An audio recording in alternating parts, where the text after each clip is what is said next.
But um, they were open. Like he's telling them all about. Well, I was raised this way. This is what Christianity is, and they listened. And the only problem with them that they had was nobody comes back from the dead. They've been killing people their entire Mm. existence, and nobody's ever come back. So they didn't like that. But then he gathers the, their like ask them about their religion and what they believe in, and what he's found is it didn't matter what it was where he went. There a belief in something bigger than you was present. Yeah, there's something out there, right? You know, Like I refuse to believe like two atoms that bounce together and create everything, right? well, for me, I choose to believe math. But like I said, man didn't make math; he discovered it, Hmm. and it's a weird concept because that it was around before we were. Yeah. And there are some very specific numbers that keep physicists and stuff up at night, like 1/137. It's a ratio of the strong and weak nuclear forces.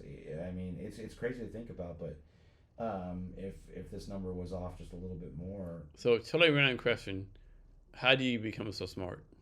uh, reading Reading, and listening, um, because you realize you're smart, right? yeah, Okay. um, I listen more than I read a lot. I don't own a TV. Um, yes, I have my computer. Yes, I watch YouTube. Everybody does. Yeah. Um, well, not everybody, but in the context of America, yeah. The listening is what my grandma taught me Hmm. because she has to put up with my grandpa, and you think I'm smart? That man, like, yeah, I probably am on the spectrum of certain. Yeah, I wouldn't be surprised if I. He is, Hmm. and there was no autism when he was a kid, but that man, like, he was the kind of guy that has no emotional intelligence at all. Hmm. Would tell a little small child like you're stupid. What you did is stupid. Yeah. But he was right. It was stupid. And he taught me the power of being correct, but then my grandma taught me the power of having empathy and listening.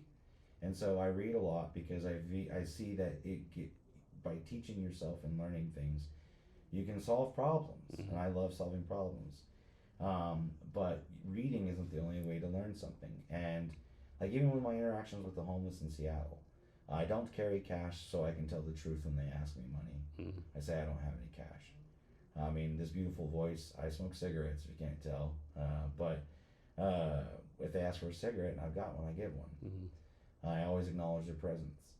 I always talk to them, and you'd be surprised how many things they've taught me just talking to them, just talking to people, listening, actually listening to them, not disregarding what their viewpoint is.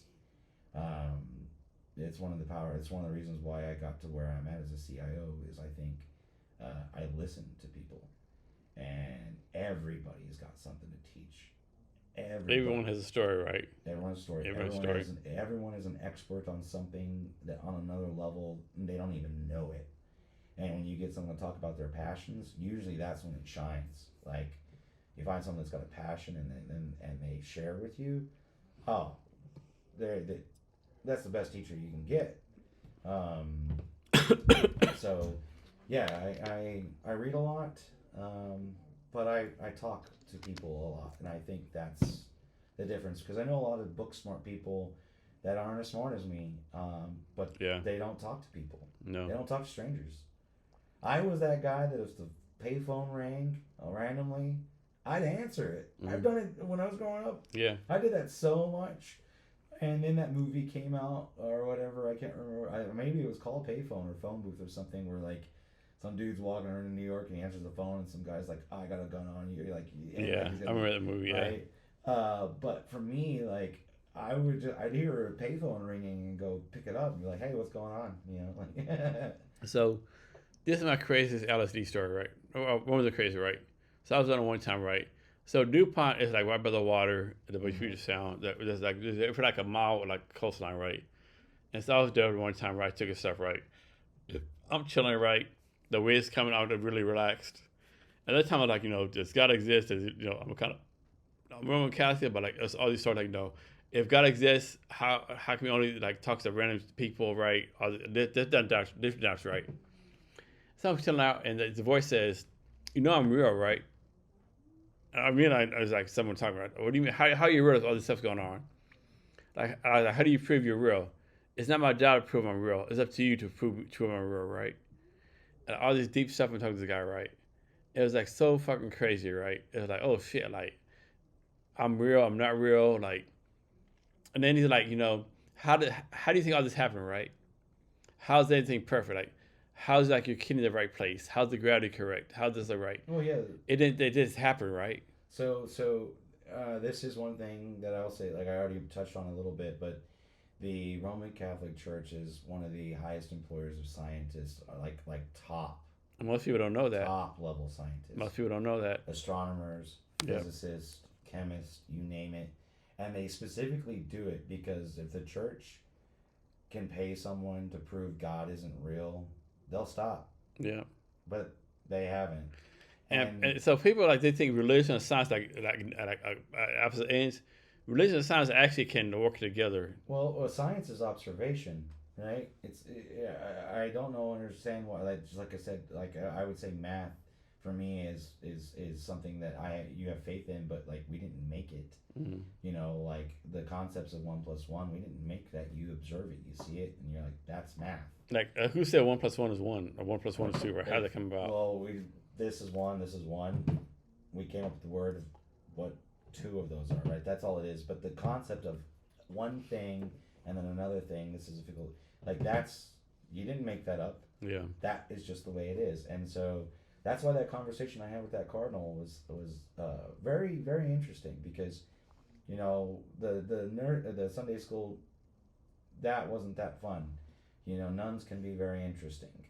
And then having to go on Wednesdays, and then having to go on Fridays. A lot of people also don't know that about the Catholics, but yeah, we go Sunday, Wednesday, Friday, and you do that until you get confirmation, and you do and all this stuff, and I had a problem with that too, because I was like, hey, you shouldn't be saying that I'm going to go to hell because I haven't confessed. And exactly right. And you won't let me confess because you don't think I understand the plight of Jesus yet, right?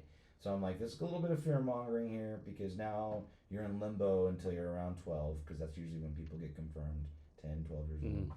So you're in like this limbo state of I'm going to go to hell when I die, right? But it's just not true. I read the Bible; it's not in there. No. And it's not. And then when you talk to a cardinal, he didn't do the whole fire and brimstone.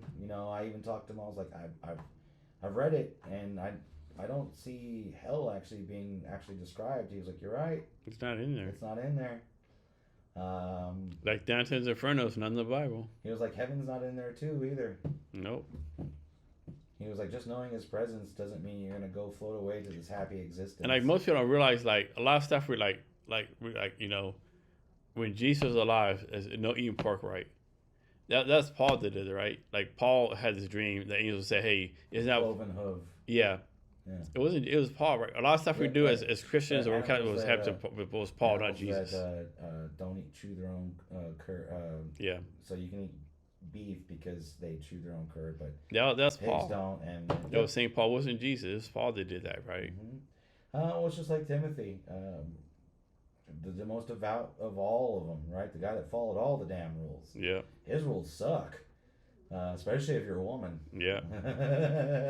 Yeah. I mean, yeah. Yeah. Gypsy 212 pretty much puts them in their place, and I'm like, so those are the questions I had, and also like, why is it called the King James version? And he was like, well, there's a thing called the Apocrypha.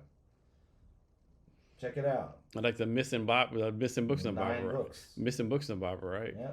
They talk about aliens and all kinds of crazy shit. The Apocrypha. My grandma had the full set because the hardcore Catholics will have it at some point, I think.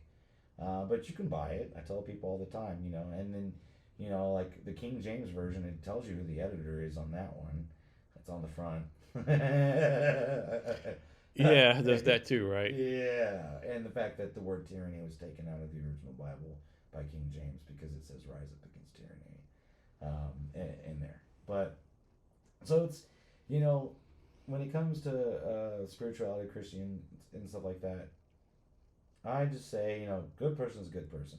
You Yeah. I know, mean, a no bad person doubt, will hide behind their religion. no doubt. A good person will not care one way or the other if you are with them or not. Like, Yeah, I agree. you know, because at the end of the day, there's that was that Family's Guy scene. He's like, do atheists go to hell? He's like, no. He's like, do the agnostics? Oh yeah, fuck those guys.